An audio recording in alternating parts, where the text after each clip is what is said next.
நான் கிட்டத்தட்ட கோயம்புத்தூர் இந்த பொள்ளாச்சி அந்த ஏரியாவில் போகிறப்ப எல்லாமே நேந்திரனில் எல்லா வெரைட்டியும் வச்சுருக்காங்க.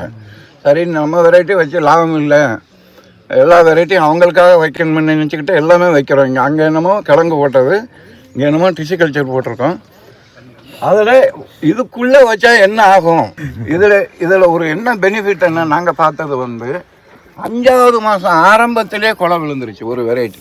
அது பக்கத்தில் ஒரு வெரைட்டி இருக்குது, அது இன்னும் வரலை. ஒரு மாதத்தில் 15 நாள் அது வரும்போது வர்ற மாதிரி தெரியுது. பார்ப்போம். இது உள்ளே வச்சுருக்கோம், வெளியே இது வெளியே வச்சுருக்கோம். அது என்ன சைஸில் இருக்குதுன்னு பாருங்கள்.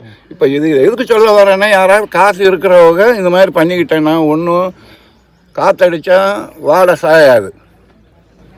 உங்களுக்கு புரியுதா? செட்டுக்குள்ளே இருந்தால் சாயாது. ஆமாம். 2வது தடவை ஈல்டு சீக்கிரமாக வந்துடுது.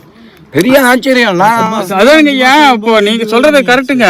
இப்போ இந்த செட்டுக்கு ஒரு ஏக்கருக்கு போட்டா ஒரு சுமாரா ஒரு எவ்வளவு வரும்? நீங்களா போட்டீங்கன்னா ஒரு 8 லட்சம் ரூபா வரலாம். பரவாயில்ல. நம்மளா போட்ட இதெல்லாம் நம்மளா போட்டது. அவங்கள ஆளை கூப்பிட்டு கொண்டு வந்து இந்த சாமான்லாம் நம்ம வாங்கி கொடுத்து போட்டது. நான் எங்களுக்கு ஒரு 6 லட்சம் வந்திருக்குன்னு நினைக்கிறேன்.